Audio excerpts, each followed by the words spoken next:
They should have driven to the island, Brenda thought as they climbed into a cab outside the terminal. She had been coming to Nantucket her entire life, and they always drove and then put the car on the ferry.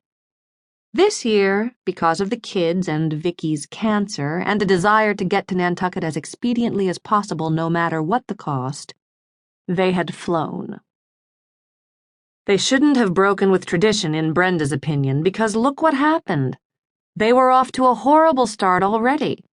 Melanie had vomited the whole flight, then she fell, giving Vicki something else to worry about.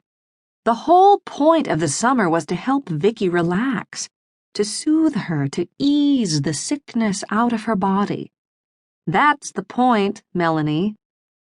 Now, Melanie was sitting behind Brenda in the cab with her eyes closed. Vicki had invited Melanie to Nantucket for the summer because Melanie had problems.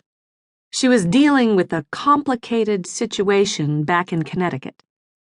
But it was also the case that Brenda's company alone had never been enough for Vicki. All their lives, all through growing up, whether it was camping trips, nights at the summer carnival, or church on Sunday, Vicki had brought a friend. This summer it was Melanie Patchen. The news that Melanie would be joining them was sprung on Brenda at the last minute, giving her no opportunity to protest. During the limousine ride from Darien to LaGuardia, Brenda had heard about the complicated situation. Melanie and her husband, Peter Patchen, had been trying forever to get pregnant. They had, in the past calendar year, endured 7 failed rounds of in vitro fertilization. Then, a few weeks ago, Peter admitted he was having an affair with a young woman from his office named Frances Digit. Melanie was devastated. She was so upset she made herself sick. She couldn't keep food down. She took to her bed. Then she missed her period. She was pregnant. And the complicated part of her situation was that she had left Connecticut without telling her husband that she was leaving, and without telling him she was pregnant. She was stealing away with Vicki and Brenda and the kids because she needed time to think, time away.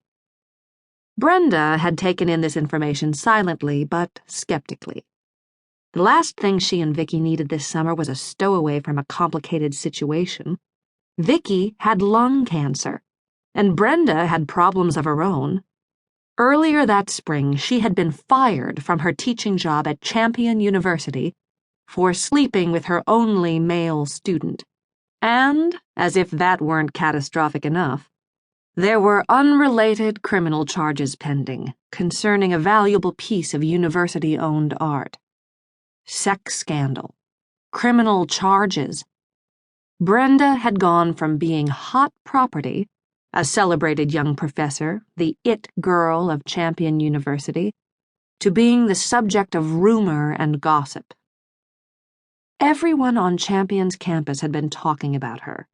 Dr. Brenda Linden, who earned top teaching marks in the English department her very first semester, had conducted an illicit affair with one of her students. And then, for a reason nobody could discern, she had vandalized an original Jackson Pollock, a bequest from a gung-ho alumnus that hung on the wall of the English department's Barrington room. In addition to the mortifying shame of her relationship with John Walsh, Brenda had been forced to hire a lawyer she couldn't afford to deal with the vandalism charges. Best case scenario, Brian Delaney Esquire said, would be the university's art restoration team deciding they could tinker with the painting, fill in the divot, make the painting as good as new.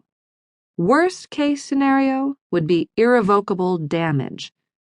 The university was still looking into the matter. Brenda had ostensibly come to Nantucket because Vicki had cancer and needed help. But Brenda was also unemployed, unemployable, and in serious need of money. Melanie wasn't the only one who needed time away or time to think. Brenda needed it too, desperately.